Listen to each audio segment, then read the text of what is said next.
en cuanto a esta materia, escatología, acerca del rapto, acerca de la venida de Jesucristo, acerca de la gran tribulación, la ira del Señor, que se refiere a lo mismo, ¿verdad?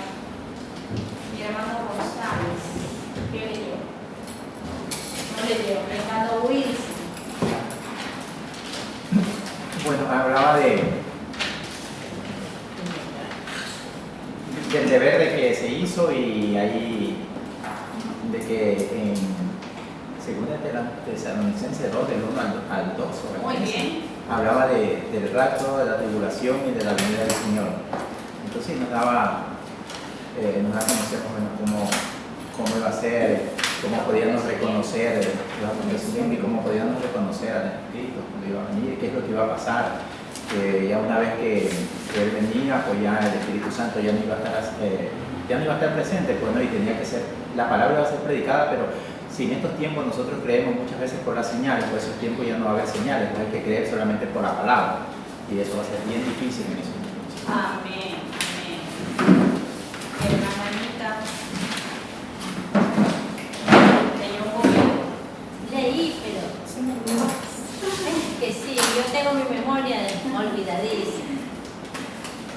Pero, como dice el hermano, también dice que el día del rapto, o sea, antes del rapto van a haber señales que el Señor va a mandar, ¿ya? Y uno no tiene que dejarse engañar por el enemigo, porque el enemigo va a poner cosas que todavía no van a suceder y el enemigo ahí lo está atormentando a uno.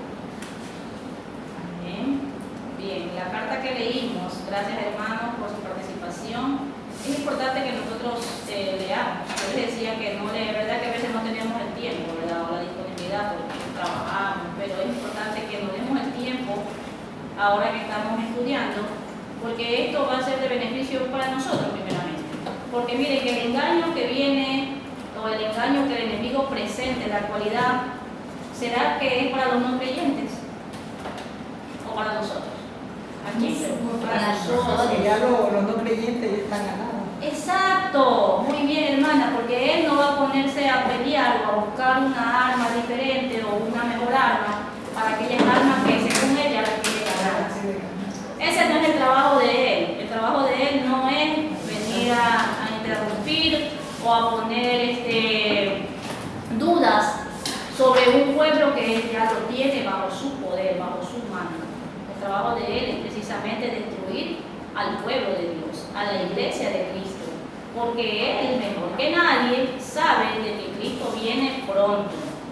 Entonces él se está apresurando a que nosotros, como pueblo de Dios, nosotros caigamos en aquellas mentiras, en aquellos engaños y no nos demos cuenta, pero la iglesia debe estar siempre apercibida. Es importante que nosotros recordemos esta palabra. Todo el capítulo 2, del 1 al 12, que habla de la carta, la segunda de Tesalonicenses, habla de estos acontecimientos, pero lo primero que nos habla es la venida de Cristo. Porque a muchas personas, no sé si a ustedes les ha pasado, a mí me ha pasado que yo le digo o le pregunto, estamos conversando, y digo, ¿y dónde está la venida de Cristo en la Biblia? Dice, Mateo 24. Solo Mateo 24. Porque no han leído más, o porque no se han enterado que sí hay más citas bíblicas, porque Dios es bueno. Eso hablamos la semana pasada, ¿verdad? Que hay muchas partes de la Biblia donde habla de la venida de Cristo. ¿A qué se debe esto? Que si hay una duda, porque este era el tiempo que tenía que llegar del engaño, nosotros no nos dejemos engañar fácilmente. No solo dice Mateo 24, también está en 2 Tesalonicenses, también está en el libro de Apocalipsis, también está en la segunda de Pedro que habla de la venida de Cristo. Porque en el Antiguo Testamento se habló de la venida del Mesías, de la venida del Salvador. Desde el libro de Génesis se habla, hasta Isaías, hasta lo dice Daniel, hasta lo dice Ezequiel, lo dice Zacarías, hablan de una venida del Salvador, que venía un Salvador. Mire que en muchos libros del Antiguo Testamento se hablaba de esto, de la venida del Mesías, del Salvador, y se cumplió aquello. Ahora no es tanta la diferencia. En el Nuevo Testamento, en muchas citas bíblicas se habla de la venida de Cristo también. Hoy en día para nuestras vidas, nosotros tengamos presente de que Cristo sí viene, porque hablábamos también de que hay muchas personas que dicen, no, ¿desde cuándo me dice Cristo viene y no viene nada? Y precisamente no son los creyentes, ¿no? Pero ahí estamos nosotros para decirles, para animarles, para ayudarles a que puedan venir también al camino de Cristo. Amén. Bien, mis hermanos, al final les reviso las tareas, ahí les pongo una firmita y les anoto acá. Vamos a continuar. Dice aquí que Dios envía un poder engañoso, es lo que yo les mandé a leer, ¿verdad? Un poder engañoso. Ese poder, como decía el hermano Wilson, ya no habrá en ese entonces, cuando sea la venida de Cristo, en el tiempo de la tribulación, ¿verdad? El anticristo tomará posesión. Dios le va a permitir que él sea como que el dueño de esa era, de ese tiempo, ¿sí? Dios va a permitir aquello, lo va a dejar que se desbarate, que haga lo que quiera. Pero ¿con quién va a hacer lo que quiera? Con las almas que se quedaron, sí, con los que se quedaron, con ellos va a hacer lo que quiera. Después viene Dios en su manifestación gloriosa, viene Jesús de Nazaret. Ahí viene recién a acabar con él, a destruir, como habla en la segunda de Tesalonicenses, que es la última parte que leímos. Amén. Del capítulo 8, 9, 10 hasta el 12. Versículo. Entonces, dice aquí, al releer los 12 versículos de segunda de Tesalonicenses, estamos en la página 87, usted encontrará que aparecen el rapto, la tribulación y la manifestación. Las tres acciones aparecen ahí. La manifestación gloriosa en un solo capítulo. ¿Ya? Vamos al diagrama, porque ahí nos manda el diagrama que está en la siguiente página, página 7, y veamos y comparamos entonces con nuestras Biblias.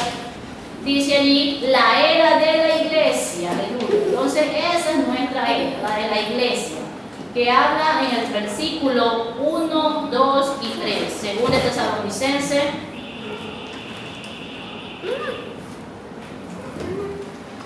Que por lo general siempre se lee, por lo general siempre se conoce, ¿verdad? Se conoce que la venida de Cristo está en Mateo 24 y las señales y todo aquello.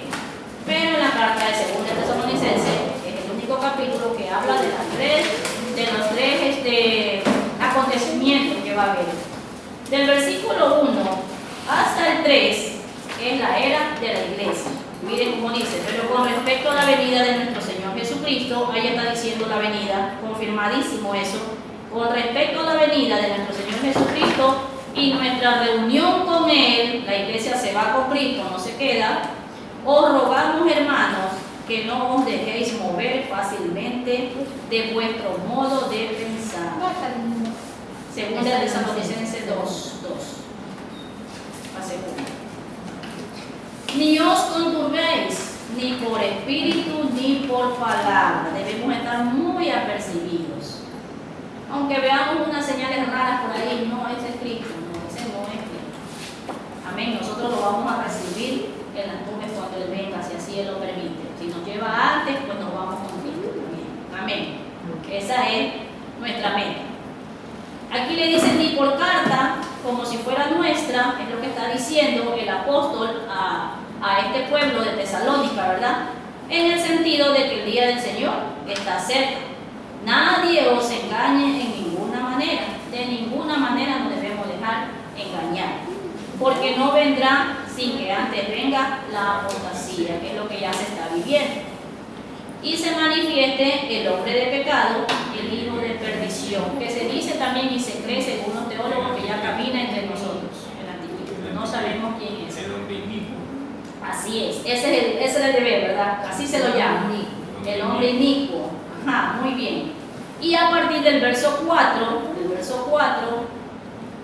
hasta el 8 más o menos, entonces habla de la tribulación, lo que Él va a hacer o lo que Él cuando toma posesión, qué va a pasar con este pueblo que se queda. Recordemos que hablamos también que los que se quedaban si eran los judíos, ¿verdad? Ellos se quedaban para la gran tribulación. Nosotros los que somos salvos por gracia, salvos por fe, nos vamos con Cristo, pero ellos, a pesar de ser el pueblo escogido por promesa, igual ellos se tienen que quedar. Pero ellos de la manera que mueran y van, igual van a ir a la presencia de Dios, por promesa. Amén. Y la última parte es cuando habla ya el milenio, como lo dice en el diagrama, desde el versículo 8 hasta el 12, donde ya viene el día del Señor. Entonces aquí dice, a partir del 8 dice, y entonces se manifestará aquel inicuo, ¿okay? Ahí todavía estamos en la tribulación, a quien el Señor matará con el espíritu de su boca. Ese es el día del Señor. Y destruirá con el resplandor de su venida. Inicuo cuyo advenimiento es por obra de Satanás, que el Señor reprenda, con gran poder y señales y prodigios mentirosos. Y aún sabiendo, el pueblo que se quede, aún sabiendo que era mentira, que es un engaño, que la iglesia así se fue, creerán a aquello, creerán a lo que ven. ¿Por qué? Porque ya no habrá Espíritu Santo que redarguya, porque el que nos redarguya a nosotros es el Espíritu Santo. Porque si no, nosotros estuviéramos desviados también, si no tuviéramos Espíritu Santo, aunque tengamos conocimiento de que Jesús es el Salvador. El Espíritu Santo es el que nos guía a toda verdad y el que nos dice si algo está mal. Amén. Y con todo engaño de iniquidad para los que se pierden. Entonces aquí está claro, no es para nosotros, para los que se pierden. Es decir, para los que sí conocen, porque hoy en día todos conocen, a todos se les ha predicado sobre la venida de Cristo, sobre un Salvador, ¿verdad? Pero muchos todavía no quieren aceptar, porque el único que convence de juicio y de pecado es el Espíritu Santo, el Santo Espíritu de Dios. Entonces dice, por cuanto no recibieron el amor de la verdad para ser salvos,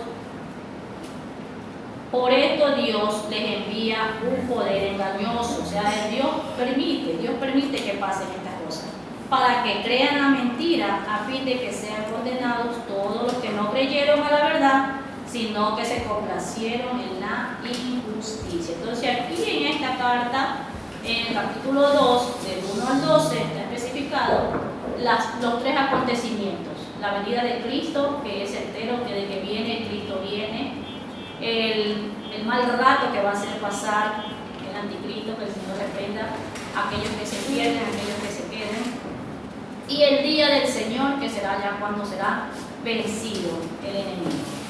Amén. Vamos a avanzar entonces con lo que ustedes ya leyeron, con lo que les mandé a leer. Creo que nos quedamos, les mandé a leer hasta la página 90, ¿verdad? Ya. Aquí habla entonces del libro de Apocalipsis. Bienvenida, hermano. Pase, que Dios bendiga. Bendiciones, hermano. Llegaron justo a tiempo, estamos tomando la lección. Amén.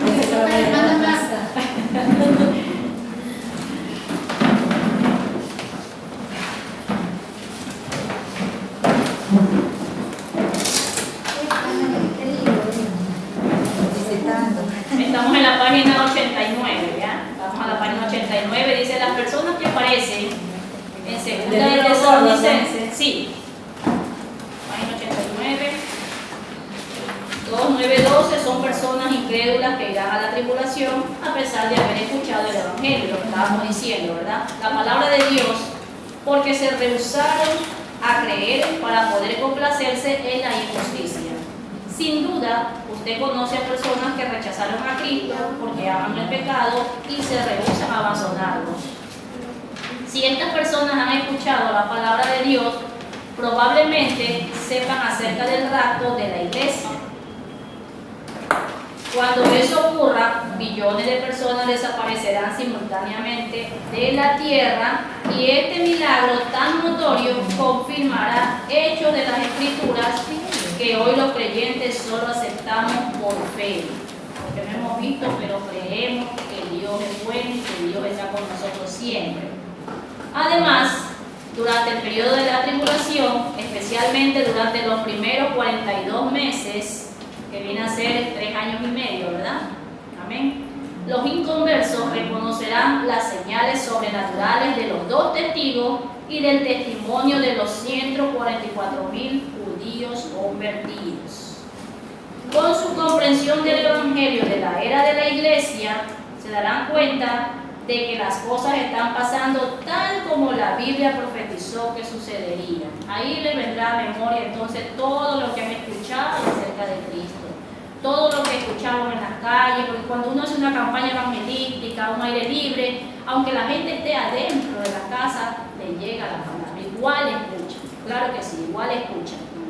La salvación no será un paso de gran fe para ellos, será más bien una respuesta hacia lo que están viendo por sí mismos. Era verdad lo que decían los hermanitos. Era verdad que iba a pasar esto y me quedé. Ahí se va a dar cuenta entonces de aquella verdad. En consecuencia, la firma de un pacto entre Israel y el anticristo será la señal de que ya han dejado de lado su última oportunidad de aceptar a Cristo por fe. En ese momento Dios mandará, lo que habla el libro de 2 Tesalonicenses, un poder engañoso para que rechacen permanentemente aquello que saben que es verdad.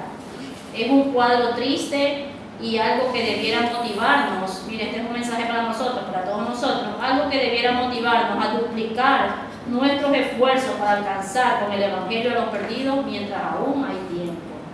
Porque muchos de ellos están en nuestra familia todavía, ¿verdad? Así es. Entonces, si nosotros ya tenemos conocimiento de este acontecimiento terrible que viene, lo que sucederá, dice la palabra que es un acontecimiento que no ha habido ni habrá jamás. Va a ser único en la historia y lo peor que le puede pasar al ser humano es quedarse aquí en la tierra. Entonces, ahí está nuestro trabajo, por eso estamos aprendiendo cada día más y que el Espíritu Santo redarguya aún más en nuestros corazones. Amén. La pretribulación en un solo libro dice, el libro de Apocalipsis, porque fue escrito por el apóstol Juan, ¿verdad? El apóstol Juan, que tiene un total de 22 capítulos, Apocalipsis. Los primeros capítulos, ustedes que conocen esta parte también, igual que yo, que también leen, ¿verdad? Habla acerca de las iglesias. ¿Cuántas iglesias son? El mensaje a cuántas iglesias hay. A 7 iglesias. Entonces el mensaje a las 7 iglesias que habla en Apocalipsis se está refiriendo a lo que Dios quiere, porque solo la última parte donde habla ya de una Jerusalén gloriosa, la que nos espera, el capítulo 20, donde dice cielo nuevo, tierra nueva, capítulo 20, capítulo 21. Pero la primera parte o el mensaje a la iglesia es de exhortación al pueblo, a la iglesia precisamente. Vamos a continuar. Quiero que ustedes avancen conmigo al cuadrito de la página 8, perdón, del diagrama 8, página 91. Ese cuadrito bonito. Si ven que la parte de abajo dice los capítulos, la parte de abajo.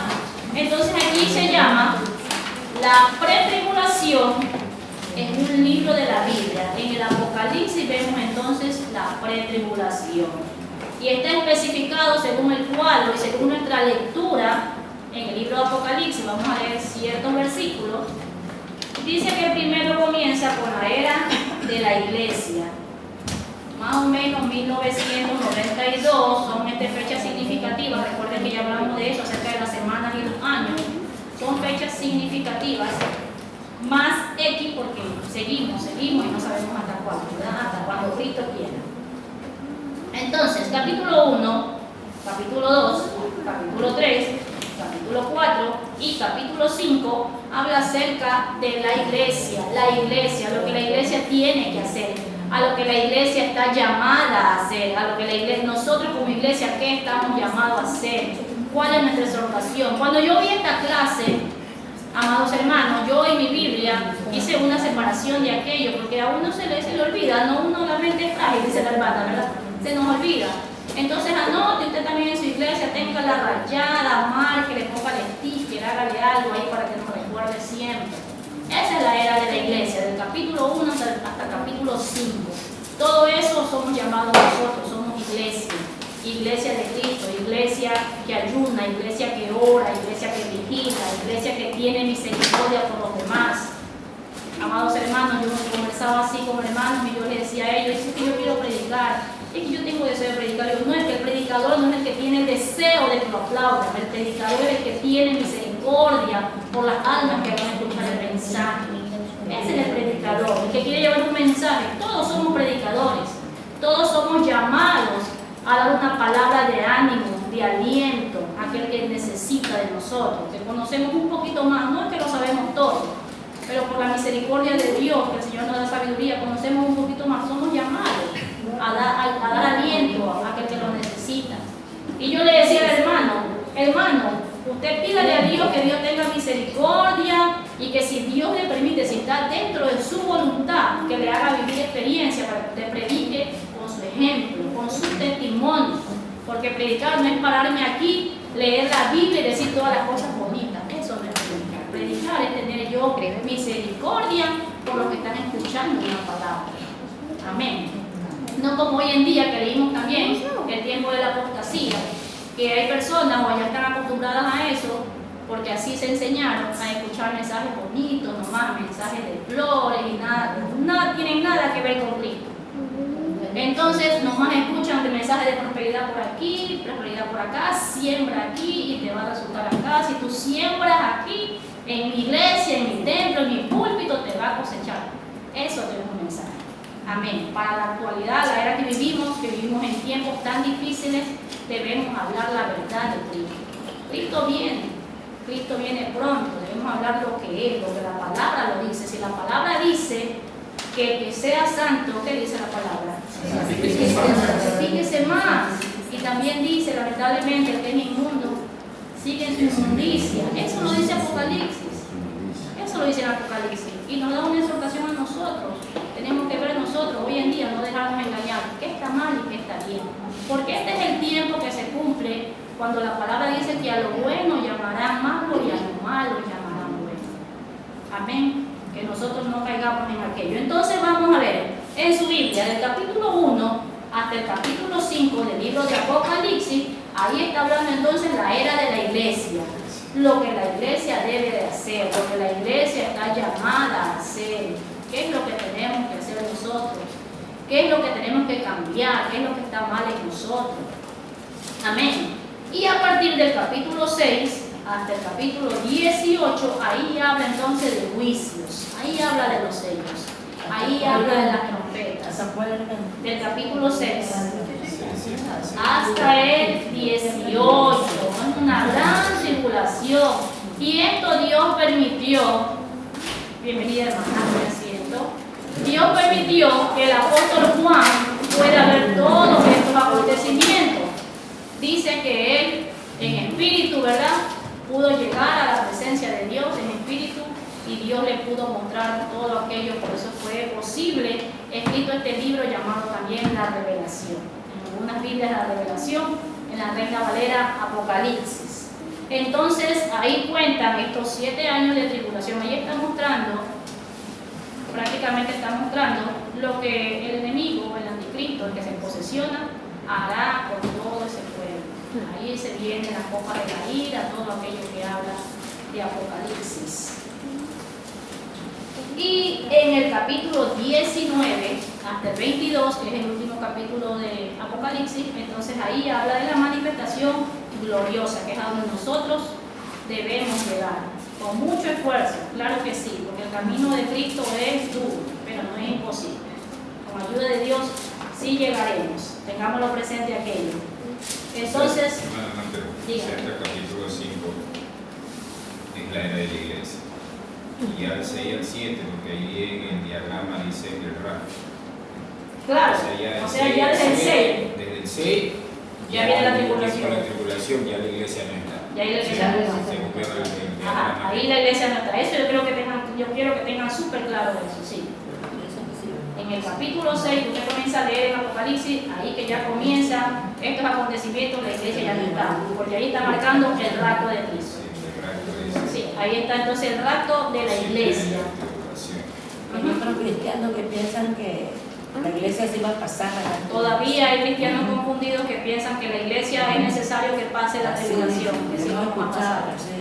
El pueblo de Israel es va a pasar. El pueblo de Israel sí va a pasar. Pero ¿por qué el pueblo de Israel? Porque es el pueblo escogido por promesa, pero es incrédulo. Es incrédulo. De hecho, algunos de ellos todavía tienen a Jesús como un profeta más. Creen que recién va a venir el Mesías, por primera vez. Aunque tengan una Biblia, tienen esa confusión. Por la incredulidad de ellos y tiene que pasar eso. Y porque recordemos que el pueblo de Israel siempre fue un pueblo rebelde, en el sentido de que ellos también caían fácilmente, también como nosotros. Hoy en día son muchas las tentaciones nuestras también, ¿verdad? Claro. Pero ellos eran las más graves que tenían. ¿Saben cuál es? La idolatría. La idolatría era su su pecado más grave. Y también porque ellos estaban con el mismo Dios, ¿verdad? Ese mismo Dios se manifestaba directamente. Es porque ellos tenían una conexión directa con el Padre, con el gran yo soy, directo. Ahí no había, recordemos que ahí no había un intermediario como hoy, ¿verdad?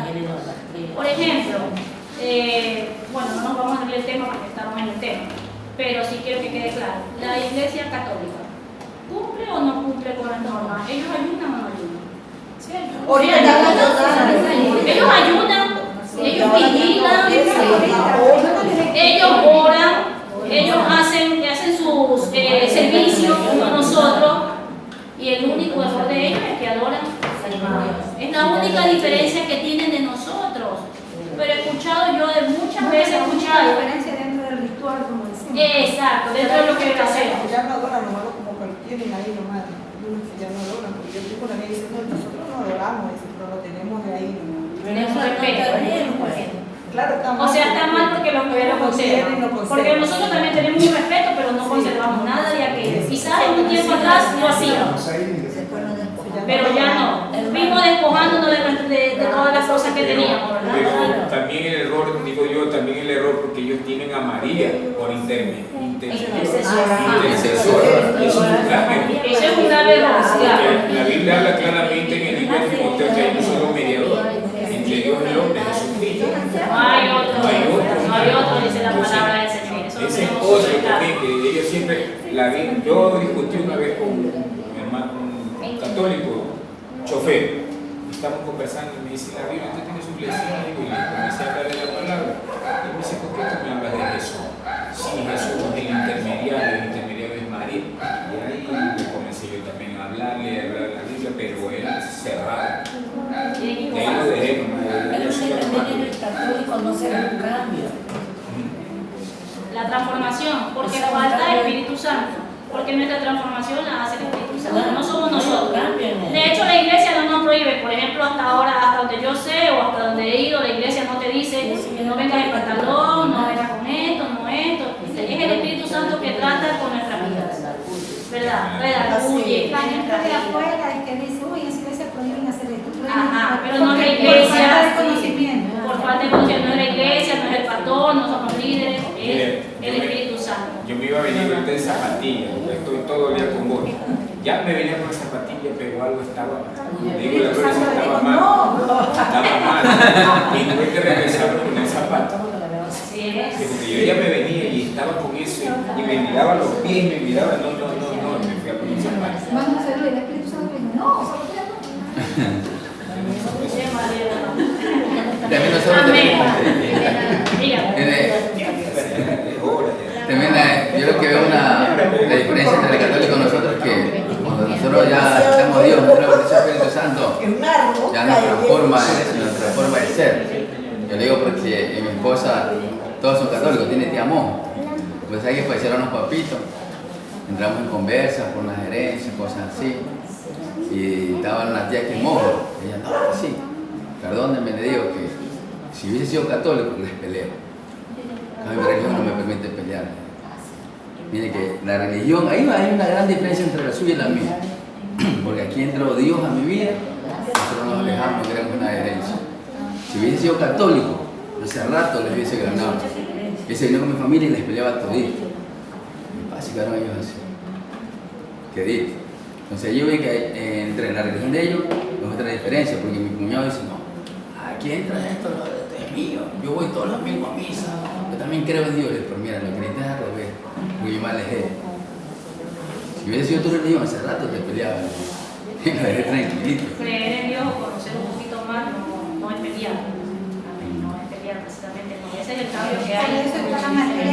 Claro, no entra el cambio. La defensa de conforme conforme a la palabra. No podemos tampoco discutir con nuestras ideas, con nuestros ideales, sino conforme a la palabra, con asentamientos bíblicos. Amén. En la página 90, amados hermanos, quiero que marquen la primera parte que dice, donde dice el capítulo 1, en el segundo párrafo. Sí. El capítulo 1 es una introducción Mientras que los capítulos 2 y 3 abarcan la era de la iglesia. Hasta ahí. Abarcan la era de la iglesia. Saltémonos al otro párrafo. Dice, los capítulos 4 y 5 son escenas que tienen lugar en el cielo.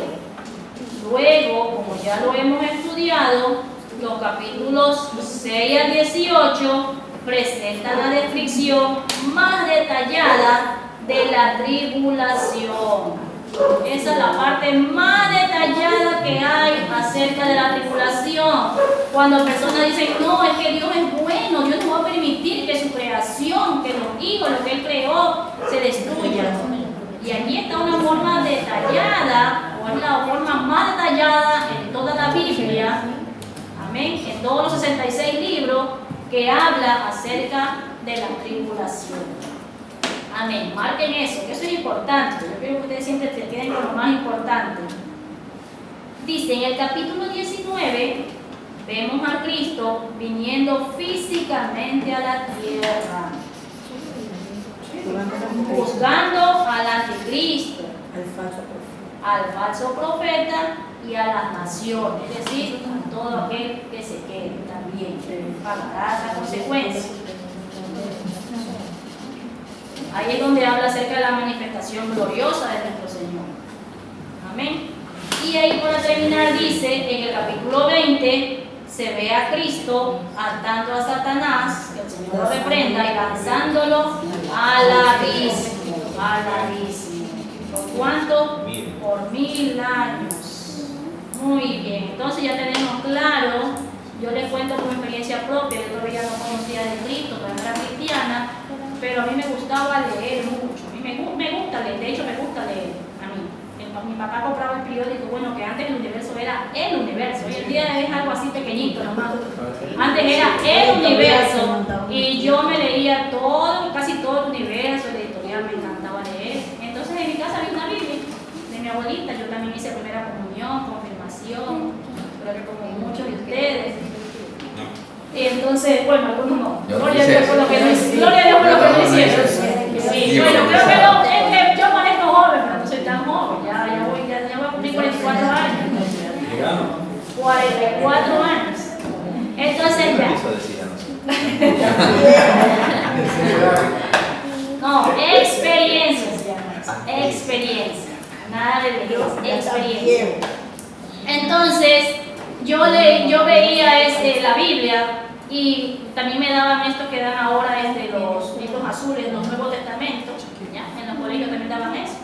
Y entonces yo veía las dos y yo me ponía a comparar a ver si era verdad lo mismo. Decía, ¿por qué este libro es así, de grande y este chico? Bueno, pero siempre leía Apocalipsis. ¿Y ustedes creen que entendía algo? Nunca entendía nada, pero me leí, no sé cuántas veces, creo que siquiera unas 10 veces me leí todo Apocalipsis. Todo Apocalipsis. Y ahora que ya vengo al conocimiento de la palabra, hay muchos cristianos que yo escuchaba antes cuando recién vine, que no les gusta leer Apocalipsis, que da miedo, que Apocalipsis da miedo, ¿cierto? ¿Ustedes también han escuchado decir eso? Sí, he escuchado. Sí, pero yo no he visto miedo. Yo he escuchado eso de personas, y entonces yo decía, yo compartía con las personas, y decía, pero ¿por qué tener miedo? Si yo lo leí antes de ser cristiana y no entendía, por eso será que no tenía miedo, porque no entendía. Ahora que vine al camino, no tengo miedo y me gusta leerlo. Y mire, lo leía, y yo decía, esto va a acontecer, de que acontece. Cuando habla acerca de las bendiciones, hermano. Cuando habla acerca entonces del caballo que viene, el caballo negro, el que viene el caballo blanco. Entonces todo eso yo leía, yo, tiene que acontecer, no me daba miedo, yo leía, yo trataba de entender, esto tiene que acontecer, le pedía a Dios que nos ayude. Y ahora que tenemos la oportunidad, gracias a la misericordia de Dios, ya tenemos claro entonces los primeros capítulos de qué trata, de Apocalipsis. No tenemos que tener miedo, al contrario. Ahí está hablando entonces de la iglesia de Cristo. Lo que la iglesia tiene que hacer, lo que la iglesia debe de mejorar también, porque lo que la iglesia le espera, si no se va con Cristo, también está ahí plasmado en este libro de Apocalipsis. Amén. Vamos a avanzar entonces Creo que ahí, hasta ahí quedamos, porque le mandó el deber, le mandé a leer esa parte y vamos a ir a la página 92.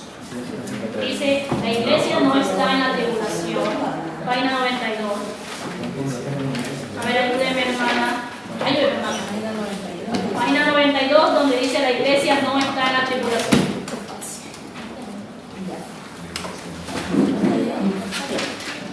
Dice, la iglesia no está en la tribulación.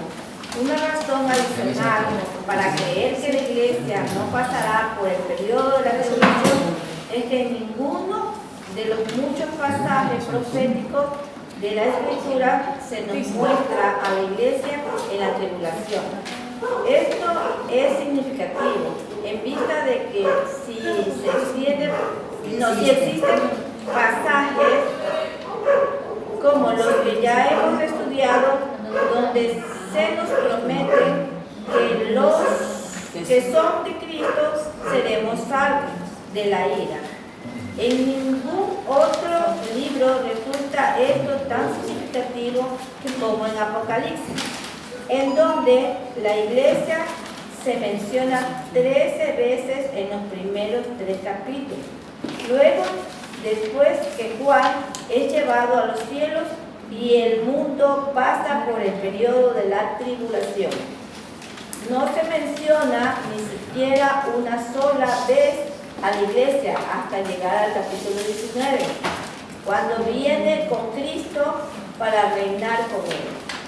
Este silencio, que va desde el capítulo 6 al capítulo 18, les resulta difícil de explicar a los intérpretes que insisten en que la iglesia debe pasar por toda la tribulación o por parte de ella.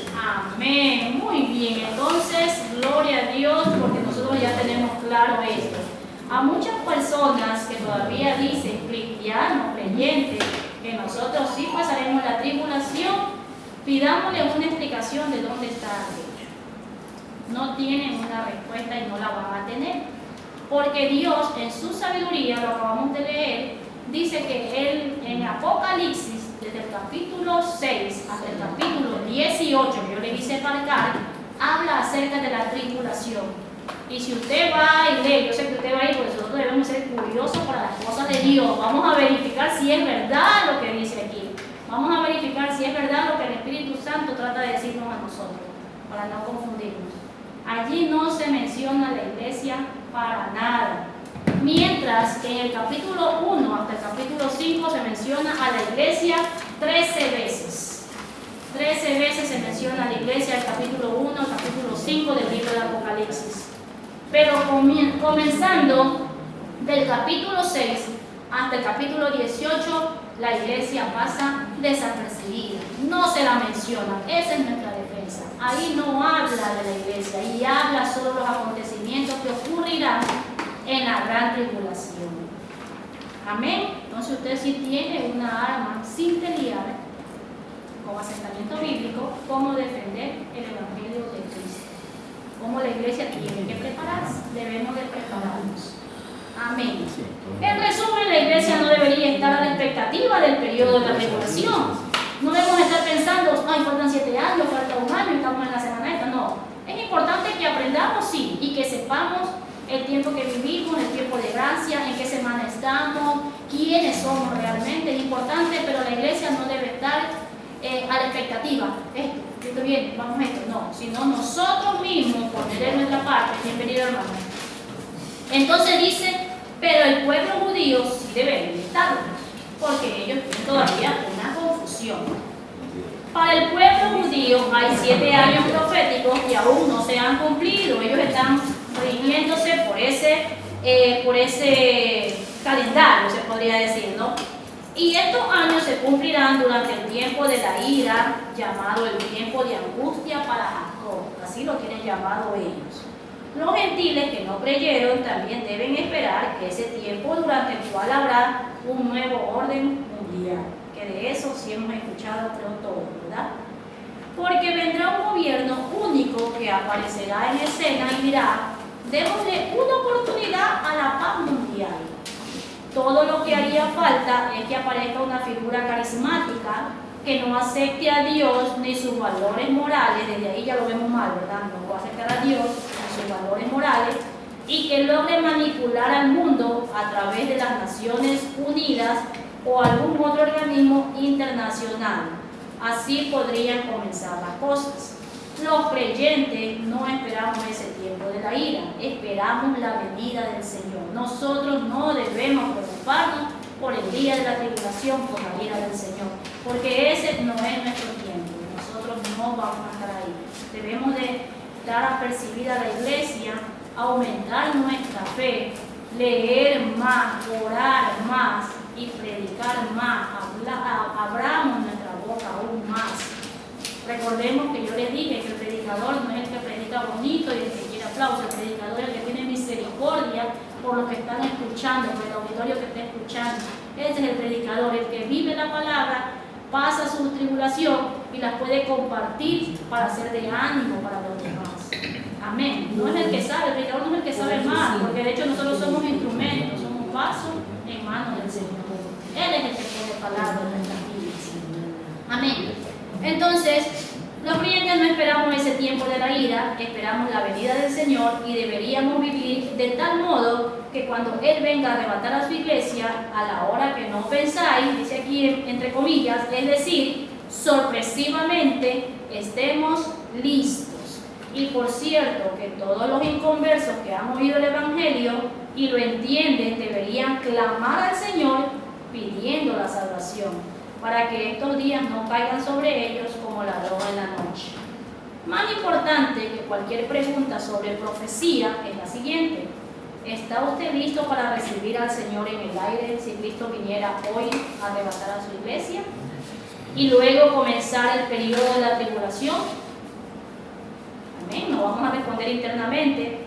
Si no lo estamos, me incluyo, si no, puede prepararse pidiéndole a Cristo que entre en su corazón por fe. Amén. Solo nosotros nos conocemos, no necesitamos, está diciendo, no necesitamos un profeta que venga internacional y nos diga que está mal, que está chueco, que está chueco, ¿verdad? Somos nosotros mismos los que ya conocemos de la palabra. Página 94, capítulo 11. Tienen una tareita en la página 96. Van a responder de acuerdo a lo que lean en la página 94, página 95 y también con su Biblia. Recuerde que nuestro manual es la Biblia.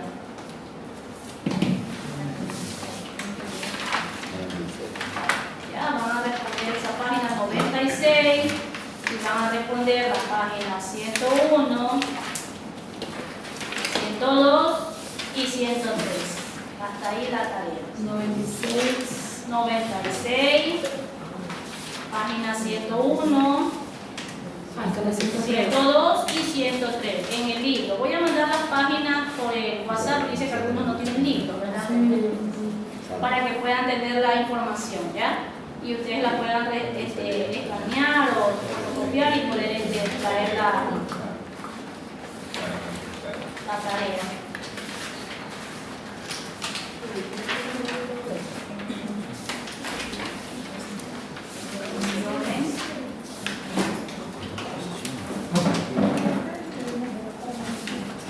Ya, y quiero que vayan conmigo ya para culminar a la página 98. Bueno, eso obviamente forma parte del deber, pero quiero que vean el bosquejo que dice ahí, porque el deber trata del libro de Mateo, capítulo 24, capítulo 25, donde hablaba también, ¿verdad? Que les dije al inicio que hay muchos cristianos, o hay muchos convertidos, que piensan que solo la venida de Cristo está en Mateo 24. Pero no, si tenemos otras citas bíblicas donde hablan acerca de la venida de Cristo. Eso está mi hermana Edith, pensé que había venido Cristo. Entonces, si nos damos cuenta, en el libro no hay mucho que decir, ¿verdad? No hay letras, no hay capítulos, no hay versículos, no hay mucho que decir. Se parece a la carta que llevó el chavo. Pero es tan importante que es el resumen entonces de lo que estamos hablando. La era de la iglesia, los 7 años de tribulación, o la tribulación, que será gobernada, ya sabemos por quién, lo vamos a nombrar, y el milenio. Entonces, ustedes van a marcar ahí en su libro dónde está el rapto. ¿Dónde vamos a poner el rapto? ¿Dónde lo ponen? ¿Quién está en la... El resto lo ponemos en la era de la iglesia. Muy bien, márquelo ahí, póngale una rayita ahí, póngale el rapto, una nubecita ahí bien bonito. Qué lindo. Ahí yo veo que aprendieron, ¿sí ven? Eso es lo que leímos en el libro de Primera de Tesalonicenses. Segunda de Tesalonicenses, muy bien, hermano. Eso, no se olvide, Segunda de Tesalonicenses, capítulo 2, versículos del 1 al 2. Los 3 acontecimientos importantes. La era de la iglesia, justo ahí donde está la rayita, entonces ahí viene el rapto. ¿Y qué sigue después de los años de tribulación? ¿Qué va a poner ahí entonces? Después del año de la Ajá, después de la tribulación, ¿qué sigue? ¿Qué venía ahí? venía La manifestación gloriosa de Jesús, que ya no viene como Salvador, sino que viene como